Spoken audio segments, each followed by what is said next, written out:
தப்லீக் ஜமாஅத்தினுடைய கொள்கை கோட்பாடுகள் மாத்திரமல்ல பிளவுகள், அவர்கள் உலகத்தில் செய்த அநியாயங்கள் நிறையவே செய்திருக்கிறார்கள். தங்களுடைய கொள்கையை போதிப்பதற்காக வேண்டியும், தன்னுடைய கொள்கையை சொல்வதற்காக வேண்டியும், மக்களுக்கு மத்தியிலே திணிப்பதற்காக வேண்டியும் இஸ்லாமியர்களை காட்டிக் கொடுத்த நயவஞ்சக கூட்டம் அது. லிபியாவிலே முஅம்மர் கதாஃபி உங்கள் எல்லாருக்கும் தெரியும், சமீபத்திலே கொல்லப்பட்டார்கள். காபிர்களினால, அமெரிக்கர்களால கொல்லப்பட்டார்கள். இவர் கொல்லப்படுவதற்கு முன்பதாக ஒரு சில விஷயங்களை பத்திரிகையில் போட்டிருந்தாரு. தஹ்வால் என்கின்ற பத்திரிகை, பாகிஸ்தானில கராச்சியில வெளியான பத்திரிகை. அதுவும் எங்க உலக இஸ்லாமிய மாநாட்டில் லிபியா அதிபர் முஅம்மர் கடாஃபி பேசிய உரையில என்ன சொன்னாரு தெரியுமா? லிபியா நல்லாதான் இருந்துச்சு, எப்ப இந்த தப்லீக் ஜமாத் என்ற போர்வையில இந்த லிபியாவுக்குள்ள வந்தாங்களோ, இவங்க மக்களுக்கு நல்லதை போதிக்கிறோம் என்ற போர்வையில எங்களுடைய ரகசியங்களை எல்லாம் அமெரிக்காக்களுக்கு சொல்லிக் கொடுத்த, கூட்டிக் கொடுத்த வேலை பார்த்தவங்க இந்த தப்லீக் ஜமாத்தினர்கள். இது லிபியா கடாஃபி எங்க சொன்னது? உலக இஸ்லாமிய மாநாட்டில் சொன்ன விஷயம்.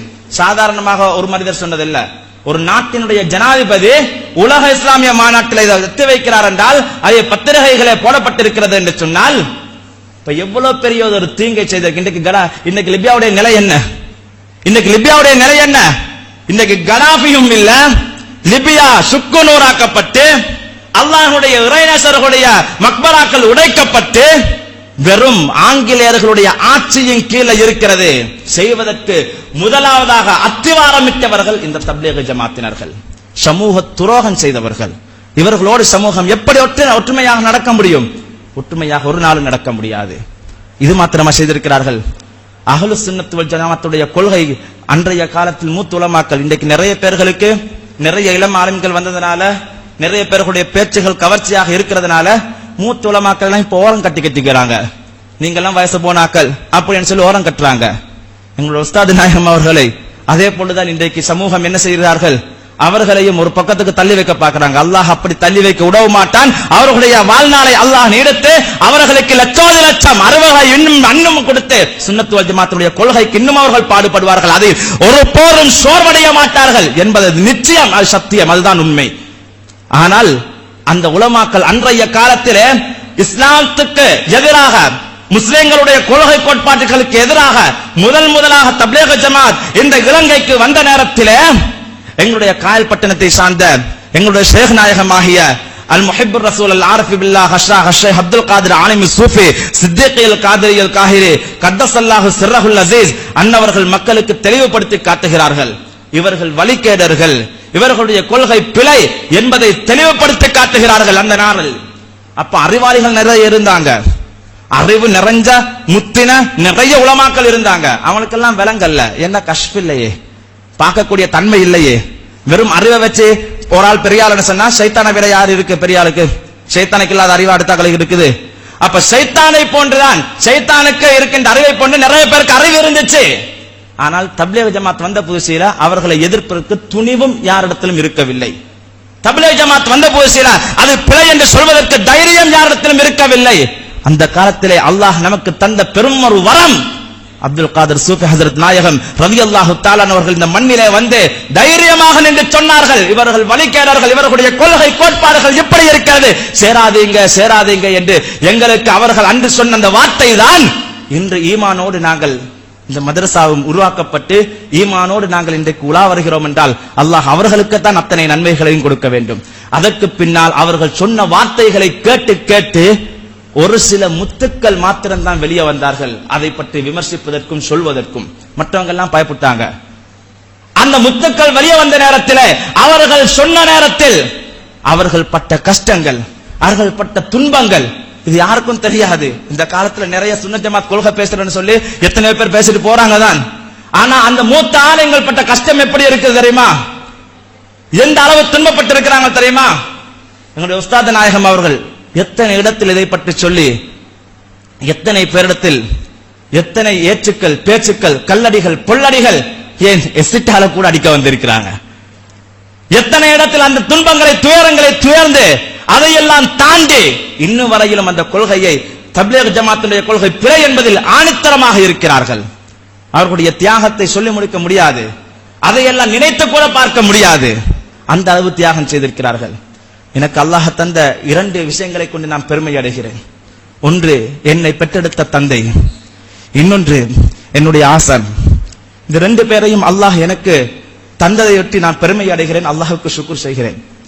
1987 ஆண்டு அக்பர் டவுன் ஜும்மா பள்ளி வாசலிலே என்னுடைய தந்தை கடமை புரிந்து கொண்டிருக்கின்ற பொழுது அல்லாஹ் அவருடைய கபரை ஒளிமயமாக்கி வைக்க வேண்டும். மருகமாக போய்விட்டார்கள், ஒளிமயமாக்கி வைக்க வேண்டும். அவர்கள் அன்று அக்பர் டவுனிலே தப்லீக் ஜமாத் முதல் முறையாக வந்து பிரச்சாரத்தில் ஈடுபடுகின்ற பொழுது இந்த கொள்கை பிழையானது, இஸ்லாத்துக்கு புறம்பானது என்று சொன்ன நேரத்தில் இரவோடு இரவாக வீட்டை சுத்தி வளைத்து கத்தியோடும் பொற்களோடும் அந்த இடத்துல பொல்லுகளோடும் வந்து என்னுடைய தந்தையுடைய தலையிலே டோக்கை வைத்து இன்று இரவே ஊரை விட்டு போக வேண்டும், இல்லை என்றால் உன்னை கொலை செய்து விடுவேன் என்று மிரட்டிய அந்த நிகழ்வுகளை இன்னமும் நினைக்கின்ற பொழுது கண்ணால் கண்ணீர் மல்கிறது.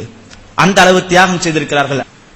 அன்று அக்பர் பள்ளிவாசலிலே அந்த தப்லீக் ஜமாத்தை எதிர்த்த இஸ்லாத்தினுடைய ஆணிவேரை நிலைநிறுத்துவதற்காக வேண்டி போராடிய நேரத்திலே அந்த தப்லீக் ஜமாத்தினுடைய இஸ்தாபகர்கள், தப்லீக் ஜமாத்தினுடைய அன்றைய காலத்தில் இருந்த நபர்கள் என்னுடைய தந்தையினுடைய தலையிலே டோக்கை வைத்து இன்று இரவோடு இரவாக ஊரை விட்டு காலி செய்து விட்டு போக வேண்டும் என்று சொன்ன நேரம் என்னுடைய வாப்பா எதுக்கும் பயப்படல.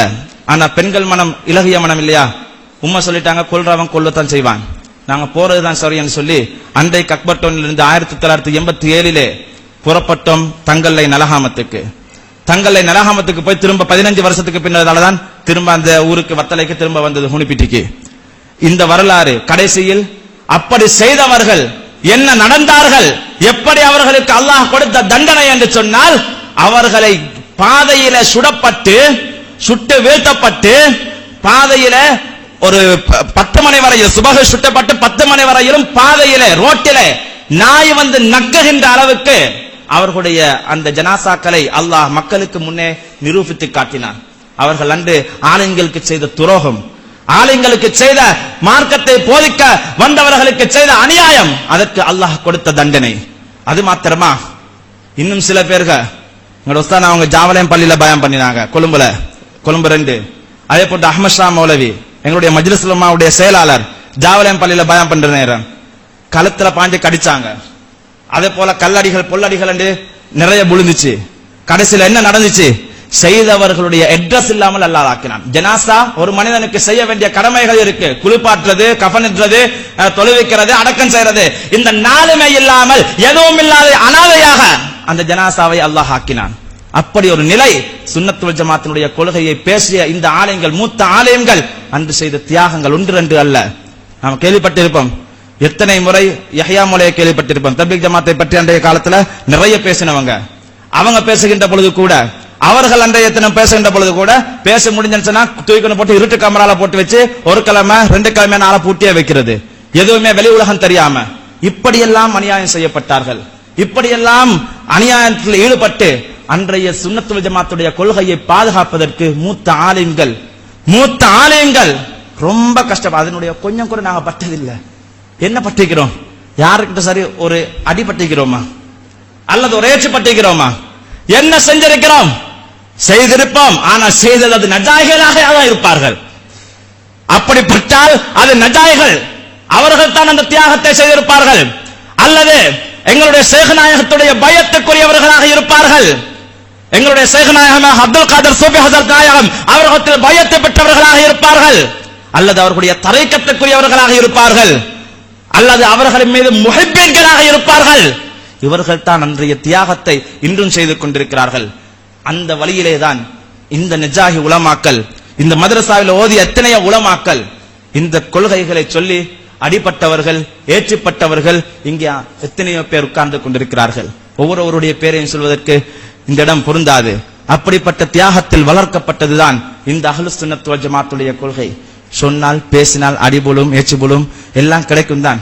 நானும் முதல் முறையாக தேவட்டகா பள்ளியில இந்த மதரசால ஓதி முடிஞ்சு முதல் ஹுத்துபாவிலேயே தப்லீக் ஜமாத்தை பத்தி தான் சொன்னேன். பேசிக் கொண்டிருக்கின்ற பொழுதே ஒருத்தன் சார்த்தோஷத்தை எழுப்பிட்டாரு. அவ பக்கத்துல அசாத் சாலி இருந்தாரு, உட்கார்டான்னு சொன்னாரு, உட்கார்ந்துட்டாரு.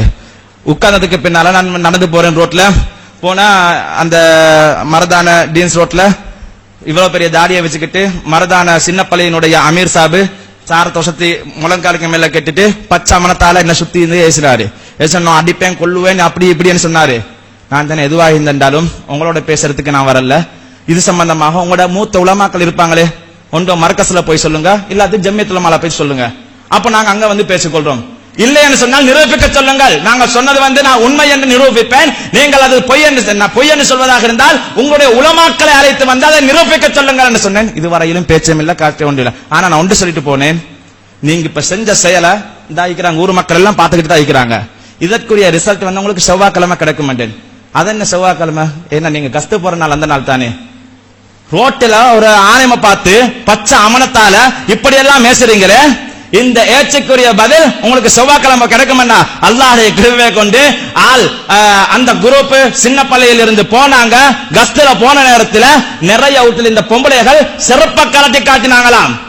நீ எங்களை திருத்த வாரியா? முதல்ல நீ பேசப்படி. ஒரு ஆளுமைக்கு எப்படி பேச வேண்டும் என்று தெரியாமல் அன்றைக்கு பாதையிலே பச்சை தூசணத்தால ஏசியவர்கள் எங்கடா அப்படியே திருத்த வந்தீங்களா? முதல்ல போய் நீ படிச்சுட்டு வான்னு சொல்லி செருப்ப கலட்டி காட்டிய வரலாறும் தும்பு கட்டிய காட்டிய வரலாறும் இன்றைக்கு நாங்கள் பார்க்கிறோம். எனவேதான் உண்மையான கொள்கை, சத்திய கொள்கை, அஹ்லுஸ் சுன்னத் வல் ஜமாத்துடைய கொள்கையிலே நாங்கள் என்றும் வாழ வேண்டும், என்றும் நிலைத்திருக்க வேண்டும். அதுதான் உண்மை கொள்கை, அதுதான் சத்திய கொள்கை. அல்லாஹ் தன்னுடைய அருள்மறையிலே சொன்னான், வகுல் ஜாஅல் ஹக் வ ஸஹகல் பாத்தில் இன்னல் பாத்தில கான ஸஹூகா. சத்தியம் வந்தது, அசத்தியம் அழிந்தே தீரும். நிச்சயமாக அசத்தியம் அழிந்தே தீரும். ஒரு நாள் அந்த சத்தியத்துக்காக வேண்டி போராடக்கூடியவர்களாக இந்த நஜாயிகள் எப்பொழுதும் களமிறங்கி இருப்பார்கள் என்கின்ற